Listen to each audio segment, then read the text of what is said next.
Welcome to Educate and Rejuvenate, the podcast, the show that helps you teach and live well. I'm Kelsey Sorensen, a former classroom teacher, current homeschool mom, and a proud Teacher Goals author. I'm on a mission to help educators of all kinds not just survive, but thrive. Are you ready to educate and rejuvenate? Let's go. Okay, isn't that little intro fun, Chrissy? I don't think you've seen that before. Welcome to our podcast episode today. Oh, Chrissy, I couldn't hear you for a second. Can you talk? I'm here. Oh, perfect. You're here. Awesome. So today is the second episode of our Ease into Summer series we are doing for Educate and Rejuvenate, the podcast, in collaboration with Teacher Goals Publishing. We are here to help you not feel the hustle and bustle during these last couple months of the school year, or really probably month for most of you at this point. We are here to help you ease into summer. Who's here for that? Chrissy's here for it. Kenya is here for it. I saw you already in the chat before we even began.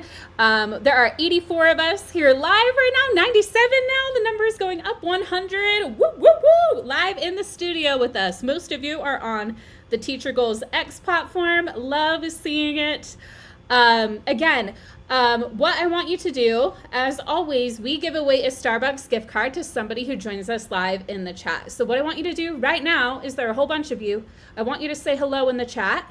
I want you to tell us where you're tuning in from. Linda's here from sunny Arizona. Kenya's here on this Taco Tuesday from Baton Rouge, Louisiana. Chris is here. She says woohoo yes from San Diego, California, just because I know you and I know where you're at. You're one of our awesome club members. Hello, Tanya. Tanya is here on YouTube. Again, you might not see all the comments on the platform you are on, because we are multi-streaming to multiple platforms. So we're on YouTube, we're on Facebook, we're on LinkedIn, we're on X, on both Educate and Rejuvenate and Teacher Goals. So super fun. Okay, so Chrissy, before we get going, can you tell us a little bit about yourself and why you hopped on this episode with me? Yes, I'm so excited to be here. I'm Chrissy Nichols. I'm an executive function and life coach. I basically blend the how to get your shiz done with looking underneath and understanding why you're not. So when I talk about the looking underneath, that's everything we're going to talk about today. And I think it's kind of perfect timing as we ease into summer. We're easing back into ourselves. And as an educator that has spent more than 24 years in the classroom, teaching everything from second grade to seniors, from everything from history to French to definitely executive function, I know what it feels like to be easy with yourself, be easy with your life. And I am also here because I love you. I adore this space. I adore helping teachers. And I adore everything that you offer, Kelsey. So it's a wonderful thing to add coaching and to be in this conversation with you. Thank you for having me. I am so thrilled. I had this episode mapped out, and then I was like, you know what? I want Chrissy to join me. So Chrissy and I, we've been collaborating for over 2 years now. Chrissy has been coaching with me in the Educate and Rejuvenate platform. She was actually coaching before I even felt like it. At first I was I need to hire a coach. I'm not good enough. I was in that mindset. Yeah. But Chrissy, you knew. You were like, she's going to become a coach in no time. I 100% know, because I think, deciding to manage your mind and then understanding that it is your choice and your honor and your responsibility to be accountable and responsible for everything you think. I think that is just such important information. It changes the way we feel at work, with our students, with our admin, with our parents. It just helps us reclaim our power. So yes, I'm a big proponent of coaching. Yes. And what we're here to help you do, and like Chrissy said, she's like, I know what it's like to ease into summer, to be nice to yourself and everything. But some of you might be coming here at different points in that of your own journey. And we both have been hard on ourselves too at times, huh, Chrissy? We've both been like, if I could just get all these things done, or all that. So wherever you are, whether you are already feeling the ease into summer, or you're like, I don't even think that's possible, we're here for you. Absolutely. And I want to just really hold space for the fact that a lot of us aren't easy. In fact, I think teachers are some of the folks that are the hardest on themselves. And so if we can change one thing, it's really creating more of that self-compassion, that spaciousness inside our bodies, and that Yeah. ease. And if you have no idea what I'm talking about, just stay tuned. We're going to break it all down for you right here. We're going to be breaking it all down. And yes, Tammy, I love seeing the comments. Tammy says, I'm a big retired teacher, and I agree. Chris says, that is such a good way to look at it. Your responsibility to manage your mind. Mind blown. Yes, it really is. Because nobody else can do it for us, right? We have to decide to do that. And sometimes we need to process some emotions or regulate ourselves before we can do that. And it's our opportunity to observe, which is what we're about to get into, and see what is it that I need to do right now, the next right thing, so I can ease into summer, so I can enjoy my life now and not just be counting down the days until summer break. How many of you have a countdown going on? Tell me in the chat, how many days do you have left if you are here live? And if you're on the replay, I'm sure you could think that number in your head right now. Okay, I know that I often had a countdown, so it's so normal. And sometimes I would try to ignore the countdown because I couldn't even stand it. Right, you're like, oh, it's too many days, like how am I even going to make it through? And I'm not here to say there's anything wrong with having a countdown. It's just that maybe like you're counting down and you can enjoy those 30 something days in the meantime, right? Yeah. Linda says 18 days. Amazing that it's only 18. I know. And it also depends on if you're counting weekends and when you get out. Some of you get out into May, but I remember last year talking to some of you who it's like end of June and you're still in school. I'm like, oh my goodness. Like, so it really depends. Marie says 17. Nicole is here from Virginia. Nice to see you. Hannah says, love these two so much. Better than Netflix and popcorn. Podcast and popcorn. Yes, grab your popcorn. I like to call these are kind of like our coffee chats where we're getting together, although they are in the evening, so maybe you've got your decaf or whatever sounds good to you. Nicole says, 8 school days. You got your LaCroix. I've got my water and my Coke Zero. I only had a tiny bit left. This is from earlier, but... Amber says 17. Vanessa says not positive. I think it's 20 some. I have, but it stresses me out too much to get done. We're here to support you, Vanessa. We are here to support you. Okay, so Chrissy, should we start diving in? Should we get into like what we want to chat about today? How we can help these folks, everybody here, however many days you have left to ease into that summer, starting with the first step in my book, which is to observe yourself. Yes. We talk about this all the time. So Chrissy, how about you take the floor for a second? Tell me what you think. What does it mean to you when I say that? I love using my watcher self in really anything that I do. And that's from working with clients to really working with my own mind. Believe it or not, friends out there, you know, Kelsey and I still wake up on the regular with all sorts of thoughts and shenanigans and the big lies that our brains tell us. And once you just know that your brain likes to run these big fat lies, I'm not saying that we need to be in a, animosity or rebellious or fighting position with our brain. Our brains are simply trying to keep us safe, and that is completely normal. But I think getting ourselves into the watcher, into the observer, first of all, it takes us out of judgment. And I think getting out of judgment is the key to everything, right? Even Chris in our comments is saying it's too stressful to even count down. There's still too much to get done. Well, if I'm in my watcher self, even with that thought, there's too much to get done, I'm going to just observe myself having that thought. And I'm going to say, first of all, neutralize and normalize who I am and what I'm doing. I'm a human woman. I happen to be a teacher. I happen to work with this age group of students. And I happen to think that there's a certain amount that I need to get done. I just want you to question all of that. Is Mm-hmm. there a lot that you need to get done? And then watch your response. Yes, no, maybe, I've never thought of it that way. Who is going to come in and decide what's enough? And then watch what your brain does with that. And so I think watching and holding space for this kind of watcher, reflective self, I like to use paper and pencil to do this. And our coaching modality, we call it a thought download, just getting Mm-hmm. everything out of your body, kind of stream of consciousness, automatic writing, and just seeing what's there, being even a watcher of that, being even an observer of what it is you truly are writing down and what you are getting down on a piece of paper. But what this does is it can create a shift in your perspective, and that's all we want. We just want that shift.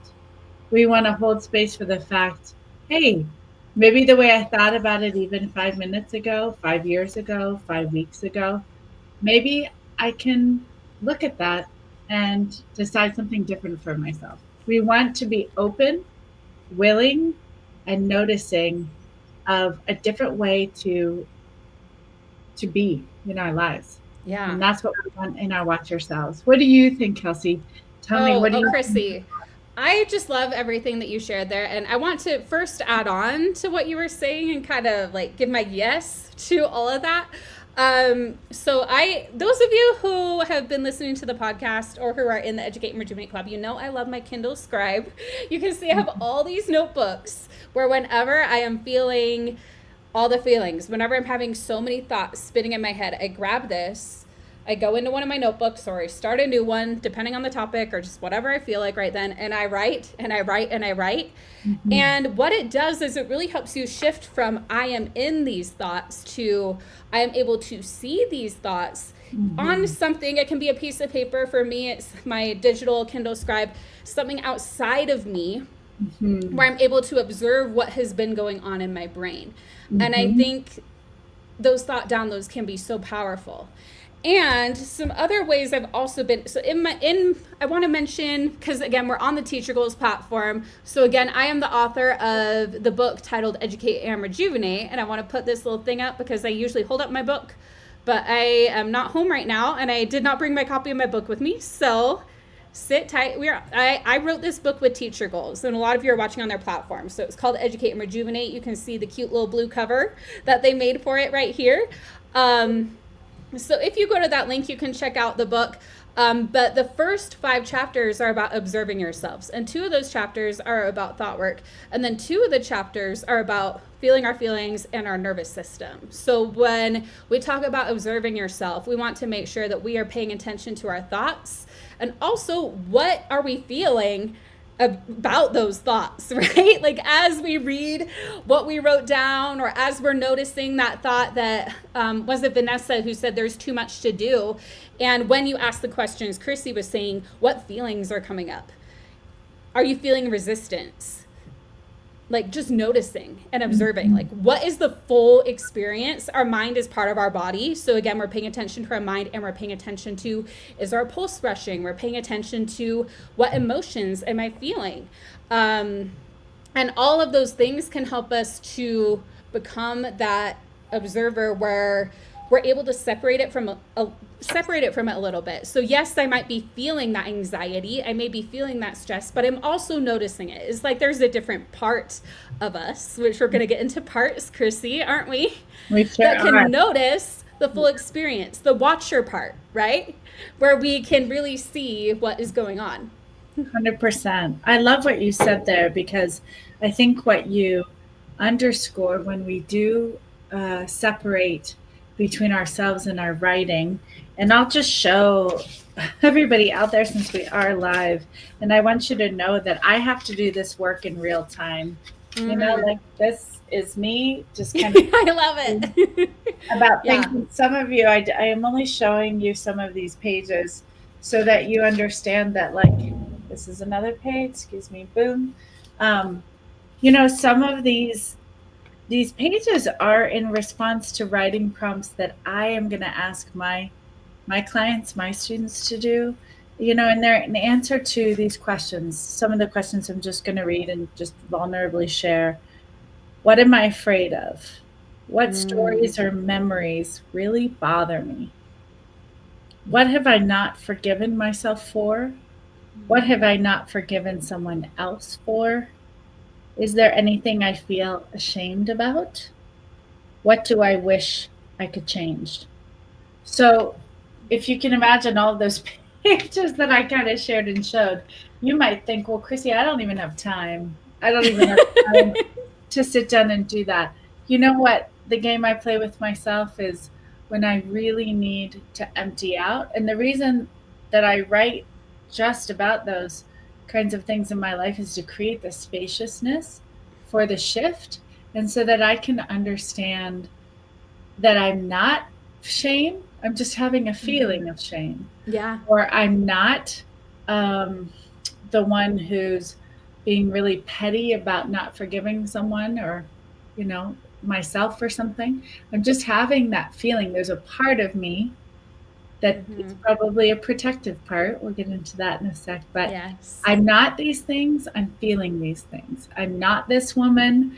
I'm a human person with this experience that is always changing. Our emotions come up. Our writing shows us this, that our emotions are here as wise messengers, and it wouldn't be such a big deal if we didn't stop them. I think so many of us stop them in their tracks and say, no, I can't feel frustration right now. Mm-hmm. I've got a room full of 6-year-olds. I can't feel shame right now. I've got to go talk to my principal or my director.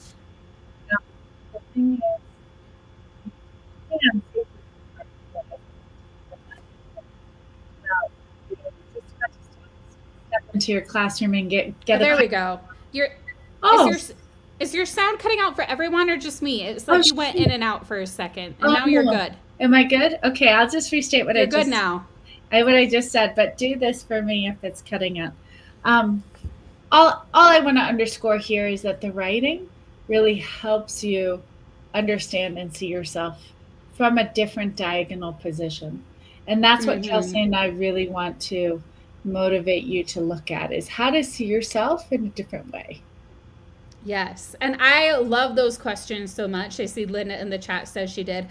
What Chrissy and I both learned in our coach training is just how powerful a question can be. Even just one of those questions that Chrissy listed out, I feel like you could journal on for several pages and get some great insight.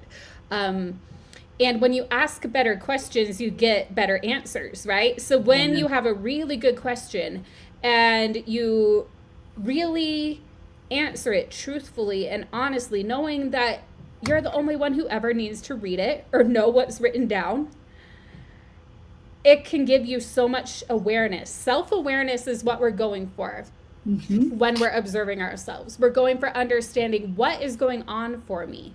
And what you were saying, Chrissy, about the emotions, and I can't feel this right now when I have all these students or I'm going to talk to my principal.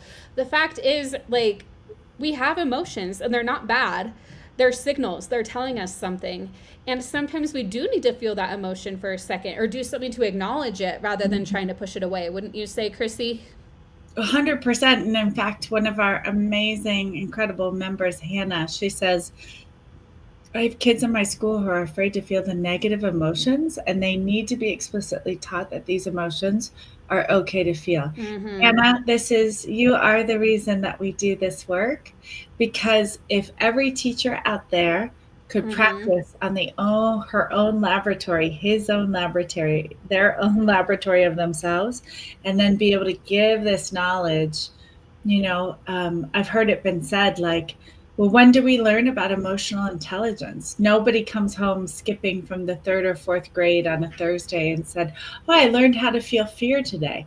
I learned how to feel pride today. But that is such a goal of our coaching mission, Mm-hmm. is to really help you, and that's the ripple effect of helping your students out there, your parents, everybody in your corners of the world feel their feelings and know that Mm-hmm. it's safe. And Chrissy, that is 100% it. And what I want to also say, because I know some brains are probably arguing back right now, but I don't have time for that, you know? And I feel like so often we're like, yes, our kids need that. I need to be able to give that to my kids. But can we do that for our own children or for our students if we don't do it ourselves? If we aren't able to explicitly model, like Hannah said, how is it that you feel an emotion? What if you have an emotion come out during class? What if you told them that? What if you told them, oh, I'm feeling this feeling right now, and here's what I'm doing about it? Imagine they're going to remember that so much more, that like maybe 5 minutes you take to do that, versus like, oh, we got right into the lesson and I didn't get to move through that feeling, and that's impacting the entire rest of the day. Yeah, what you're we think we don't have time, but we don't have time not to. Well, basically, is what I'm saying. That's absolutely the thing. And in our own lives, I think if we say, oh, I don't have time to feel, you know, what happens unconsciously or subconsciously is that a lot of us just layer over. We wallpaper over the problem. I used to overwork, overeat, overdrink, over socialize, so that I wouldn't have to feel very basic 50-50 emotions. My friend's life is 50% positive. There's joy, contentment, happiness, awesome, amazing feelings, but also it's supposed to be 50% sadness, grief, anger, despair, frustration, what we label the negative emotions. I have learned so much from my negative emotions throughout the years. But when I go back, I'm just putting myself, maybe you can speak to this too. How would you feel your emotions, Kelsey, before you found coaching? I used to just try to be numb. Oh, yeah. Or try to push it away. I would do a lot of what in the coaching world we call buffering or avoiding our emotions, where I would eat something or drink something, or my biggest one was grab my phone and scroll. Sure. Who does that? Tell me in the chat if you do that. And I still find myself doing it. I'm not saying I don't. Yeah. But now I notice it, like, oh, wait, am I scrolling because I need to do something for work or for enjoyment? Or am I scrolling because I'm avoiding a feeling? That's, again, that question. Yeah. You said sometimes the questions are more important than the answers. I think just asking yourself that question is massive. You know? Yeah. Am I scrolling because I really am looking for information or I need something? Or am I scrolling because I'm trying to avoid myself? Yeah. Yeah, it's powerful. Questions are so powerful. And one question I love that we both use a lot, Chrissy, is whenever we have a negative thought coming up, is that thought actually true? Yeah, is it true? Is it true? And how do I know it's really true? How do I know it's true? Is it kind? Am I being kind to myself right now? Yeah. Would I say this to my student or to my partner or to a friend? Yeah, those are questions that have stopped me in my tracks. Is it true? No. Yeah. Or sometimes if I try to make it true, is it true? Sure. Yes, of course it's true. How do I know it's really true? Well, but. And what will people think? Sometimes I used to be so externally focused, so concerned and anxious about what everyone else would think. That was more important than really tuning in to what I needed, what I thought, what I had, you know, this beautiful self-regard. And when I said at the top of this podcast, it is your responsibility, your privilege, your honor as a human to take accountability and to choose your thoughts and to tune into your emotions. It truly is. It truly is an honor, and it is a responsibility, because if you can model what a well-managed, or I'll even say 60% well-managed mind looks like, because we're not above average, yes. Yeah, we're not perfect. But even if you can model that, you know, our students and those around us can tell a difference. And they're really tuning in not to what we say. We know our students watch what we do and our quality of being. And I think we all understand the beautiful educational experiments of, you know, starting. I know for me, when I would start class with 3 deep breaths, and I would ask my students to take 3 deep breaths, it instantly brought our vibe down after specials or transition or lunch. When I forgot to do that breathing, when I forgot to take that pause of consciousness, number one of my students would raise their hand invariably and say, "We forgot to breathe. Can we breathe?" Yeah. That was great. But number two, if I was in a fluster or in a frazzle or just go, go, go mode, I just come, running from the copy machine where I undid a jam and repaired it or something. And when I was so flustered, the rest of the afternoon, the rest of class was kind of shot. They were flustered.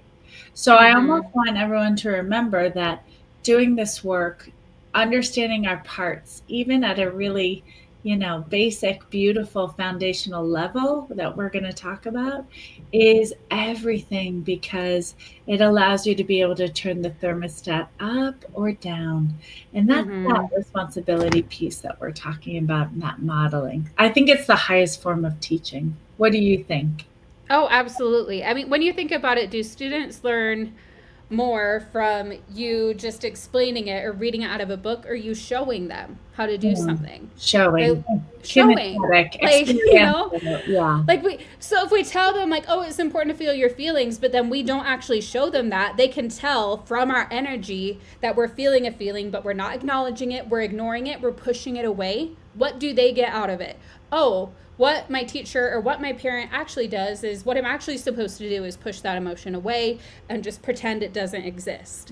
What we want to do is bring it into the light and not feel like we have to avoid it or pretend that it's this elephant in the room that we don't talk about, these negative emotions, where really emotions are just emotions, right? Like there's positive emotions, negative emotions, but really, again, they're just telling us something. And a negative emotion can be turned into a positive when we look at it, when we bring it into the light, when we look at it, what is it telling us? When we use it as a moment to connect with others around us by talking about it, by teaching children what to do when they feel that emotion, because they will. It's just so much more empowering for everybody involved. Yeah. Well, why don't we talk about that? Why don't we talk about sort of how to feel our feels at a very foundational level, and what kinds of maybe even different modalities and exercises we can inspire our educators with, because describing emotions, my friends, can become such a creative, innovative way.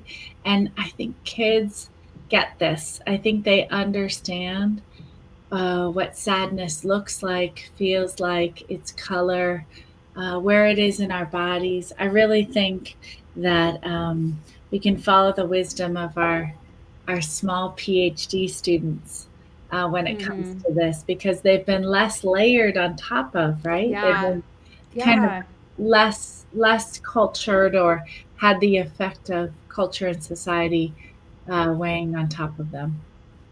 Yes. Yeah. It's like that layering. And I feel like that's what Hannah was even mentioning in this comment of like, I am just tired, instead of truly exploring what it is. Like we do just be, oh yeah, I'm fine, or I'm tired. Yes, 100%. And what we're wanting to do. Oh yeah, go on. I'm so sorry. I didn't mean to cut this step on you. Oh, you're so good. We just do it. We do. Everybody, we do this. We kind of share a brain. Kelsey's is so fast and so amazing. So I just try to keep up here. But what Hannah's talking about and feeling into is like these cover emotions that are the socially acceptable ones. And I'm just tired is one of those cover emotions, right? Or another one, if we're really feeling something that we don't want to go to. I mean, fine. I just did a beautiful workshop, and it was called "Fine is the New F Word." Yes. I don't ever want to hear "fine" for the rest of my life. I'd rather hear, I'm neutral. I'm sad. I'm frustrated. It is really funny how, like, culturally, literally, that's what we're, like, supposed to say. I'm fine. I'm good, or I'm fine. Like, those are one of the two answers. Yeah. So, like, I'm just tired, or I just need to get more rest. While that could be true, and I think I'm a sleep evangelist, I think sleep will change your life. Oh, yeah. It's also really important to understand what's underneath the fine, or what's underneath the tired, because there's always something a little bit more there that gets to the authenticity of what we're really feeling. Yeah. Yeah. Andrea says, I try to have kids move from the I am to I feel to not let it identify us. I love that. So good. Andrea, that's excellent. You're a master. You're already doing it. And in the chat, if you already have some really good exercises or modalities that you already do, like Andrea just offered for us, we're all here to learn. I learn Mm-hmm. from all of you all the time. So teach me what you're doing Yes. out there. We And learn from each other yeah, 100%. yeah. But Kels, what when we're talking sort of about all of these different emotional parts of ourselves, what are we really talking about here? What do we mean by all of that? Yeah, yes. So let's get in because we're 30 minutes in. We could talk all day. Yeah. So, one thing that Christy and I wanted to bring that's a little bit new. So, in my book, and in the club, for those of you who've been around, we've talked a lot about thoughts, feelings, nervous system, the things that Christy and I have been talking about so far. And we've also been mentioning parts. And you're like, what do you mean by parts? So, Mhm. when we talk about that, Christy and I were both familiar with, we're not therapists, but we are very familiar and informed in parts work. And for me, it's been especially through, and I think for you too, Christy, through internal family systems. Correct. Yeah. Yeah, with Richard Schwartz. So he wrote an amazing book called No Bad Parts. I've read several of his books and done several trainings with IFS. And basically, what I'm trying to figure out how we want to explain this, but we each have inside of us, think about like your classroom, right? It's a system, right? Or your family, like internal family systems. It's the idea of there are these different parts that are playing a different role in the system. Mm-hmm. And so for internal family systems, that means that for ourselves, there are different parts at play that have developed over time when certain needs came up, a lot of times during childhood. How would you explain it, Chrissy? Am I on the right track? Oh my gosh, 100%. Yeah. I think what's beautiful is that we're already familiar with this work because we're already speaking in this language of parts, right? Yeah. Like if a friend asks you, hey, Kelsey, you want to go to that party? If you're really kind of tuning in, you're like, you know what? Part of me really wants to go. That's a really good friend putting on this party. I want to support him or her.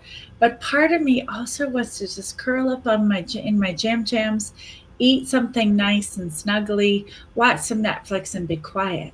So already you're cueing into the fact that there's a part that wants to go and show up for your friend, and there's another part that just wants to stay snugly at home under the duvet watching something great. And I think a movie that can help get us into this land of parts. Yeah. If anyone's ever seen Inside Out or Inside Out 2, it's the perfect description of IFS. Yeah. It's a perfect visual of all of these emotional players and the role that they play in this young girl. If you haven't seen it, I highly recommend it. It's a Pixar film called Inside Out.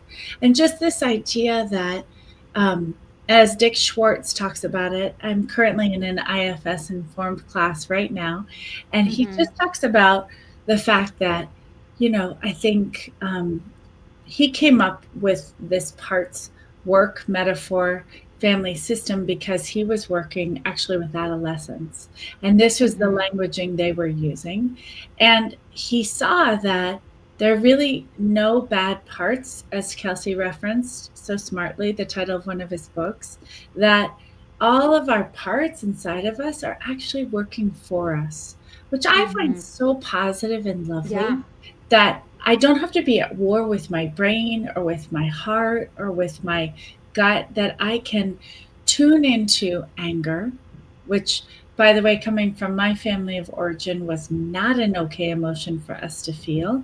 Anger for me meant sometimes violence, sometimes upheaval, definitely conflicted emotions around everybody when anger was present. So for a really long time, even before I became a coach, anger was something that did not feel safe for me to feel. I had to relearn how to feel that emotion.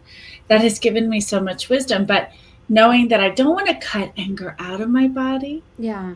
I want to thank it. I want to understand how it's kept me safe. I want to know that it kept me safe maybe when I was 4 or 10 or 15 or 29.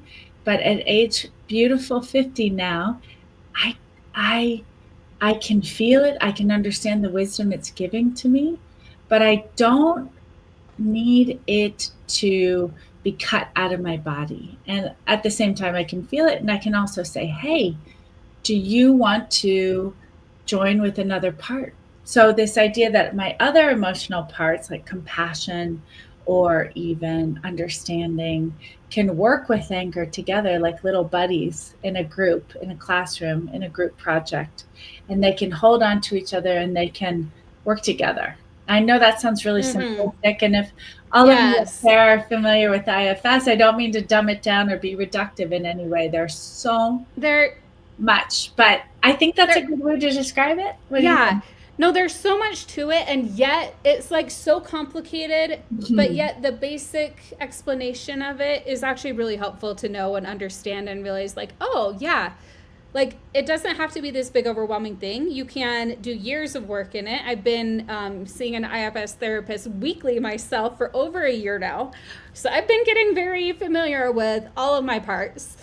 And there's one that I've been working with a lot that I bet a lot of teachers have too. I have a part that is very much wanting me to be productive all the time. And it's trying to keep Mhm. me safe in that way. Like, you are getting things done, you're making sure that you and your family are taken care of, you're making sure that, like, this is how we prove our worth in the world, like all of these things. Right. How many of you feel like you might have a part that makes you overwork, that makes you maybe stay after contract hours a lot, or put so much extra effort into a project where it's not a bad thing? It's when you learn to work with this part, it's like, yes, I do want to be productive. It's just learning to like have that part's role be serving you more. It's learning Mhm. how to work with that part, how to have that part trust you, Mhm. your, and what we didn't quite talk about yet is your resourced self. Mhm. So self energy is really when you're fully tuned in with yourself. Mhm. It's kind of like the self is the manager of all of these different parts. And when you are able to come in with self energy and observe these parts rather than being blended with them, like, oh, I am right now, like, there are times where it's like, I am fully in with, I am in the boat. I have let, or like, you know, in Inside Out 2, where anxiety takes the wheel, right? You've Mhm. let that part completely take the wheel. That's what we're trying to with parts work when we're observing.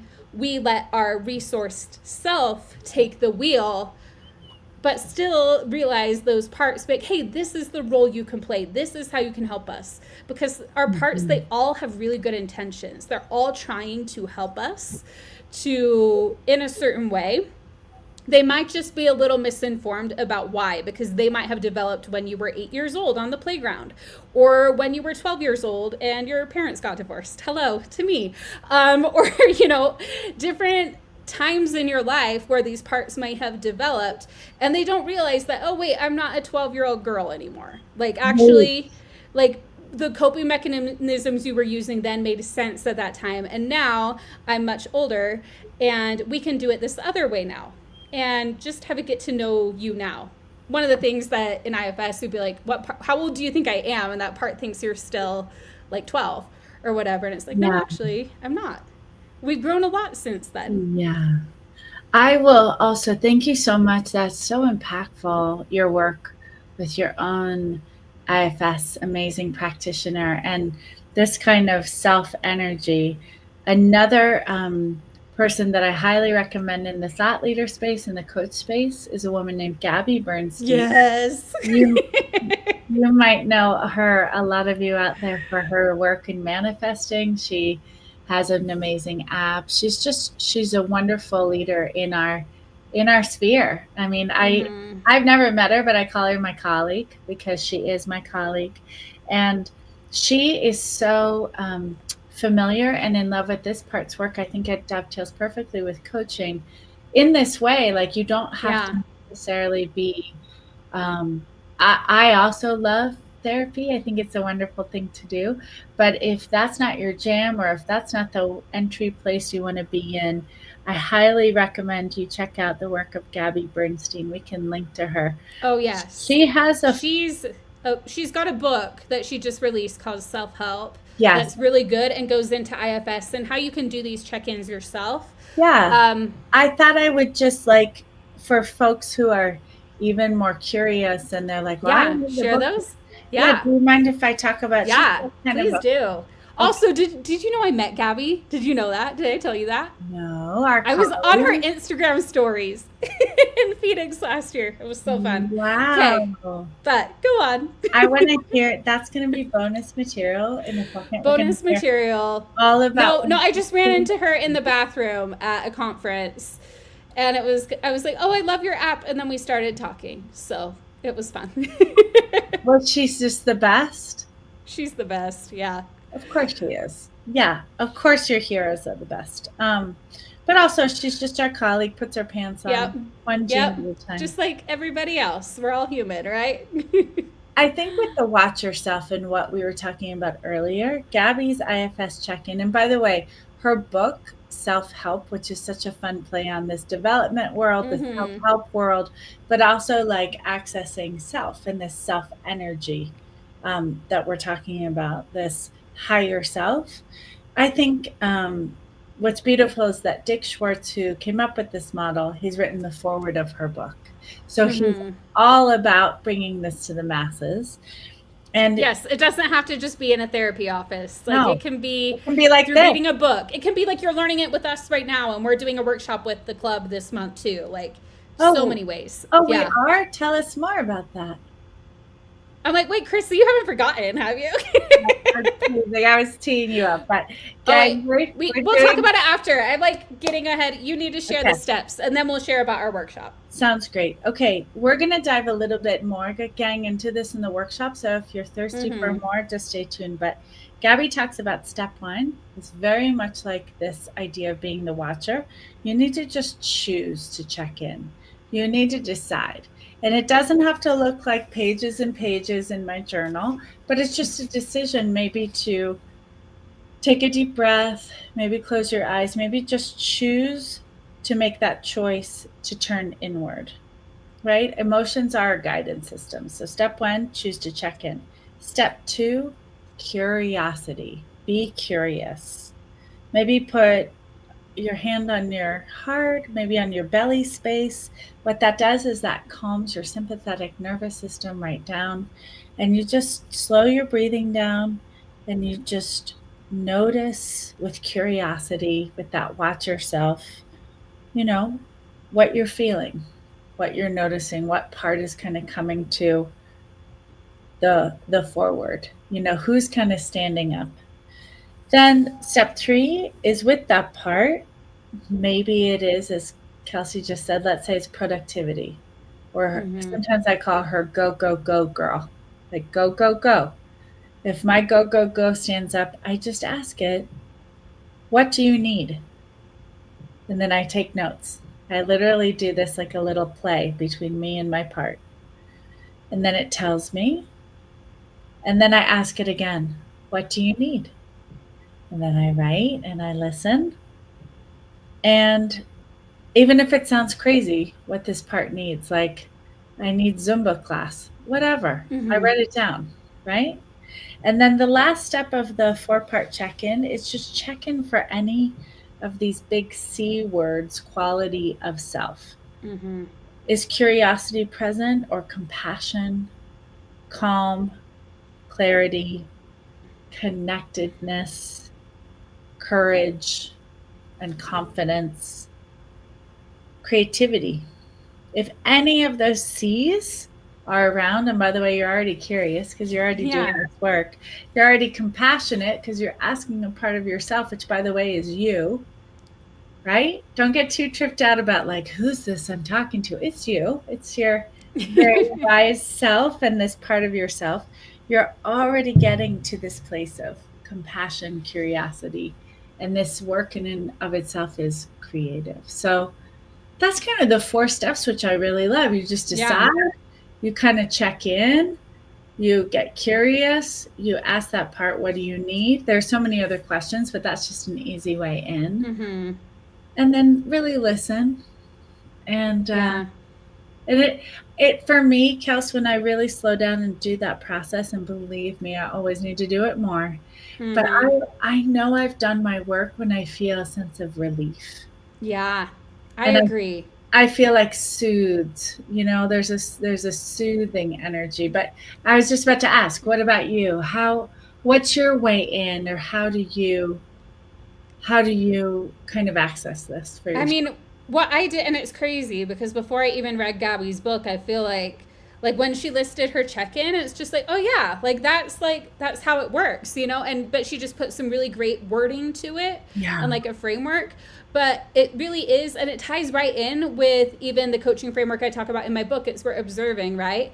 And Yeah. then we're choosing the direction and aligning to it, which is Mhm. when we're able to get into that self energy. When we're in that self energy, we know we've been able to start observing, because that when we're observing, we're not blended with those parts, right? We're not like identifying as that overachiever part or identifying as the anxious part or whatever Or part. We're judgment. yeah, our judgment. When we're able to feel curious and compassionate, which even in our coach training, which wasn't IFS, it was all about those emotions. And that's where I just feel like all these modalities, they really flow together so well, and IFS just like comes right into it so beautifully. Mhm. So I'm really excited that we're going to continue to explore IFS in with our workshop in the club, and that we've been able to do it here on the podcast today. Um, so Chrissy and I, we are doing a 2-part series where we're going to dive even more into internal family systems and how it works with all the tools that you've already been utilizing with us. It doesn't need to be this new overwhelming thing. It really beautifully blends right in with all the work we've been doing. It really is just like another, like, oh yeah, this is another piece in my toolbox that I can utilize. Wouldn't you agree with that, Chrissy? 100%. I think what's beautiful about all of these things, whatever is your thing or your way Mm-hmm. in, just choose it. And I just call all of these beautiful tools like having more colors in my color box. I don't have to just paint with primary colors anymore. I get to use different colors that my parts give me, that coaching gives me. It's a really beautiful, I love the idea of just having kind of more colors, more colored pencils in my box. Yes. Like sometimes you might just want to do a model. Sometimes you might want to check in with a part. Sometimes you might be checking in with a part and be like, what model is this part using? If you want to get really more advanced with it. Like it can just be fun. It's like an art. It's being creative with it and what makes sense to you and your brain and your body and your emotions and all of it. So in this series, in the first part, this is kind of the plan, but as always, Chrissy and I, we go with whatever is being needed by our audience or whatever we're just being guided to teach you. But my plan is kind of part 1 is really IFS focused, like making sure you fully understand it. And then part 2 is how it blends in with everything else, like how it fits into the greater toolbox of like with Yeah. the how do you use the model and IFS or processing emotions, or how does it tie into the nervous system, kind of a very basic overview of how all these pieces fit together.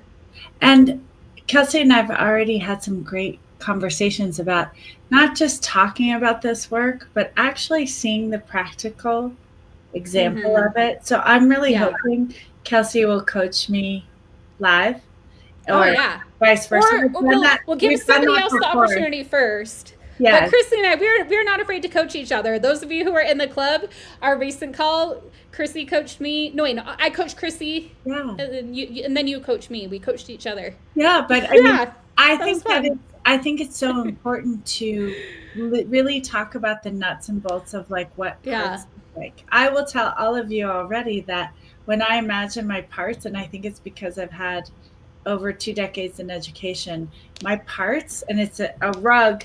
As I've gotten to know my rug's gotten bigger. But it's the reading rug that a lot of us have, excuse me, in our classrooms. And it's got all these colors on it. It's got the red and the yellow and the green and the blue circles. And all my different parts have a different circle that they sit on. Sometimes they move, sometimes they jump on each other. It's funny. It's like a puppy pile of parts.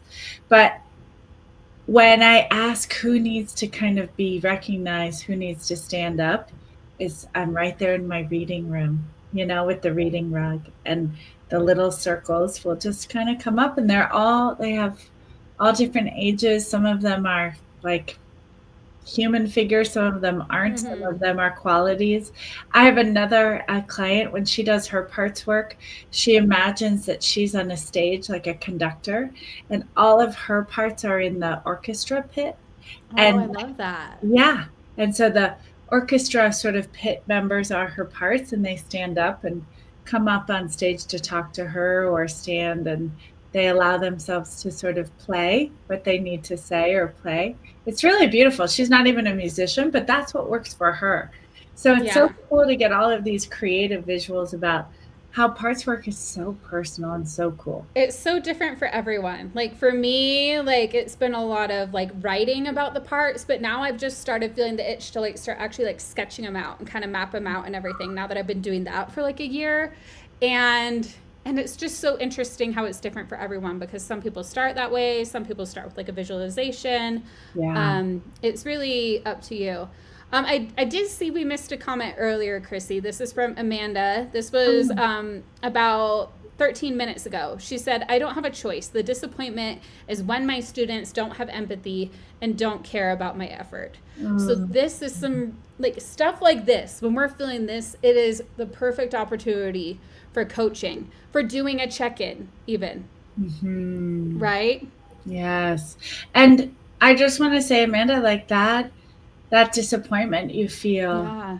right? When you say your students don't have empathy or don't care about my effort, of course we can't control what our students care or don't care about. Mhm. Of course we can't control what their uh, energetic signature, what their empathy or non-empathy is. To be Mhm. honest, like, yes, are We don't we get to choose what they do. Yeah. So we that don't part is true. Absolutely, but you do, of course, get to decide how you are going to feel and think about it in that moment and say, wow, if I could wave a magic wand, right, and have every single child come in with families who understand empathy, that's the tragic Mhm. part and the compassionate part. I just feel so much compassion in what you are even commenting on, that that there are families out there that don't have empathy, right? It's a hard Yeah. world, or they don't even know what that is. But you getting to know that maybe familiar disappointment and working with Mhm. it, because I bet that disappointment 100% is there to protect you. Yeah. And that disappointment is not a bad thing. And we're not here to just be like, oh, well, you can't control those students, so why are you feeling disappointed? No. Like, not at all. That's not what we're saying in the slightest. We are saying that let's not push away that disappointment. Let's look at it. Let's bring it. Kind of, I don't know why today my big thing is bring it to the light. That's just my phrase today. Yeah, Apparently, I I don't love say it. that all the time. It's just like today. It's all like, no, nothing needs to be hidden or in the shadows. We're just bringing it up. So what is that disappointment telling you? And like check in with that part that's disappointed, and do that check in process. Like, what does it need? What does Yeah, that part need? yeah. I think that's beautiful. And I mean, that's a place where I would just journal my buns off. Mm-hmm. Even I just set a timer for 5 minutes. I don't care how bad my handwriting looks, and I just go for it. Sometimes I audio in my phone. I used to do that in the parking lot, um, before driving home and like kind of ignoring or self abandoning or wanting to self betray. I'd actually make myself Mm-hmm. sit and do an audio, or just say, like on the way home, I'd talk to myself out loud like a seemingly crazy person. And I would just be like, what am I feeling right now? I'm feeling so much sadness. How is No, how is sadness protecting me in this moment, or yeah, working with disappointment? Oh, it's really helping me see that um, not all my kids are built the same, and that's okay. I don't have to necessarily take that on. That's not for me, but that I can protect myself from all the feels that come from students and their level of care or their non level of care, right? you're right. And what I love, Chrissy, like is what you mentioned, like when you know you've like done that parts work, or not even just parts work, like any of the modalities we use, and whether it's I got on and got coached by someone, or I coached myself, or I listened to a podcast like everybody is right now. A lot of times when you feel that relief, even though the actual circumstance hasn't changed, that's when you realize, oh, okay, I've been able to become that observer. I've been able to check in with myself and see that even though maybe the students are acting this certain way, or, you know, there's this IEP I need to get done, or whatever, we don't have to be as in that anxiety or that stress. We can be like, there's this here, yes, and I'm feeling more curious, I'm feeling more compassionate, and feeling more creative about coming up with solutions to that problem. Because when we're really stuck in it, we sometimes can't see the other potential solutions or things, or even just where we need to maybe let go a little bit. Like maybe I want the students to be this way, we've got another month, it's not changing, you know, and we can just let go of that grip a little bit. I love everything you just said. And I think what you're also speaking to, one of our members, Hannah, is so clued in on, is that I think sometimes in school, we think there's a right way to do something, that there is a rule book. There is a way to, there's a right way and a wrong way to feel. There's a right way and a wrong way to react to students who are disappointing us. And the biggest message we have here tonight, and with this kind of teaser about IFS, internal family systems, is, you know what the right way is? It's your way. You know what the right way is for you? It's the way you're doing it.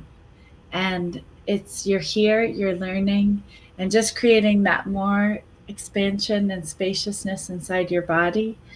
I really believe that's the secret sauce. I believe that everybody can feel that energetically. And why is coaching so important? It's often so important for the people around you that benefit, because you have a new quality of being. My husband also says, who's your meditation for? It's for me. I'm like, that's true. That's right. 100%. Yeah. Oh, this has been so good. And I love all the comments that we've had in the chat. It really helps bring the podcast to life. I've been really enjoying recording live rather than just recording by myself. Me too. I love everyone who's been here. Thank you, thank you, thank you. We know you have like a lot of options with your time, and we really appreciate you being here. And I really appreciate all the comments, all of your presence. I can feel you all I really appreciate in this community, in this collective. And Kelsey, all your work. Thank you for everything you're doing out in the world. Yes, I've so loved doing these podcasts, and these podcasts are leading to something really exciting. So if you missed last week's announcement, we opened tickets to our Educate and Rejuvenate event, where Chrissy and I will both be teaching and coaching at the event. I want to share this here for all of you, because you can join the event for less than a latte. You can buy a ticket for just $5, an early bird ticket to the Educate and Rejuvenate event. All the information is here on this page. You can go to educateandrejuvenate.com/summer 2025 to learn more about it. And once you grab your ticket, you'll have the opportunity to try out Educate and Rejuvenate Club if you want to. And that is where you could join me and Chrissy later this month at our IFS 2-part workshop, either live or on the replay. You'll have access to that. So if you're curious about the work Chrissy and I do and the workshop, I see some of you in the comments are already in the club, so make sure to check the calendar and do that. But if you're not yet, grab a ticket to the event. If nothing else, you want to join us at the event for only $5. But you can also take an opportunity to try out the club if you'd like, and join us at that workshop. So I will put the link in the chat to that as well. I'm putting all the show notes links in the chat for you. So I've got the link to my book that we mentioned. I've got a link to the future Ease into Summer podcast episodes, and how you can catch up on the past ones in the app. And now, before we go, I want Chrissy to let you all know where you can connect with her if you want to learn more from Chrissy. Yes, if you just want to get your shiz done, and that might be just understanding more about your parts. But if you really have a big project out there, something you're trying to accomplish for yourself, time management, even maybe just cleaning out your inbox on your email, you can go to the ChrissyConcept.com. That's just my name, CHRISSY, with the word concept. I really help everyone out there get their stuff done and kind of understand the thoughts and feelings underneath the resistance, underneath the I just don't want to get something done. I don't want to look at that mail or organize that shelf or pay those bills. Let me help you uncover why. Yes. So I put the ChrissyConcept.com in the chat, so you can click on that link or just type that into your web browser wherever you are. Check her out. She sends some awesome emails, so get on her list. And then Chrissy and I are also in the Educate and Rejuvenate event and club for all of you, supporting you at the event or in the club if you want to be with us on a more regular basis. Yeah. So please, if you even have a whisper of curiosity out there, it's literally the best deal in town, $5. Buy a ticket, come see us, come see what it's all about, and this incredible community of educators that joins us all the time. It's really a powerful place. I feel like everybody says that, but I really do think we have the very best members, the very best educators. Yes. A lot of folks that are switched onto this work. So try it. Yes. And a lot of them are here. Like a lot of the people you've seen in the chat whose comments we've shared, it's because who like have a lot of awesome things to share. It's because we've been doing this work together. Awesome. It's such a great time. And every year we have more new teachers join our community through this event. We have coaching, we have yoga, it's Educate and Rejuvenate. So we have speakers on basically every education topic you could think of. So we're here to help you with your teaching and with your rejuvenation. You're taking care of yourself, which is more of what we were talking about today. So yes, Hannah says that in our conference was how I joined. Yeah, yes. I like to call it sort of adult recess. That's what it is. Yes. It's about joy. It's about play. So come on down if you want to play with us. Yes. Andrea says, it's amazing. Get your ticket. Chris says, it is so fun. We have a great time all together. And the event, by the way, is July 15th to 16th are the live dates, but you have a whole week to watch all the replays and the pre-recorded sessions. You can scroll through the page. Just go to that link. You can check out more. You can see who all our speakers are and learn more about them. You can click on each name to learn more. So we hope to see you there. Kelsey, thank you so much for this amazing moment together. I always learn so much from you and have such a good time just talking about what I love with you. Me too. You're the best. You're the best. Thank you. Okay. Thanks, everybody. See you soon, everybody. I'll be here next week doing another podcast too. So watch your socials wherever you're at for next week's podcast. And we hope to see you at Educate and Rejuvenate 2025. See you. Bye. If you loved what you heard in this episode, don't forget to hit that follow or subscribe button wherever you're listening or watching. And hey, if you're ready to take this work even deeper beyond just a podcast episode, you'll love the book that I wrote with teacher goals. It's called Educate and Rejuvenate, a 3-step guide to revitalize your teaching, renew your spirit, and reignite your passion for life. This isn't just a book you read, it's a whole experience. With your copy, you'll also get access to a full PDF workbook and exclusive reader-only course modules in our mobile app, designed to help you not just consume the content, but actually apply it to your life, even if you only have a few minutes at a time. So if you're ready to make Educate and Rejuvenate not just something you listen to, but a lifestyle you live and a mantra you carry with you every day, grab your copy on Amazon and head to educateandrejuvenate.com/book to claim your bonuses.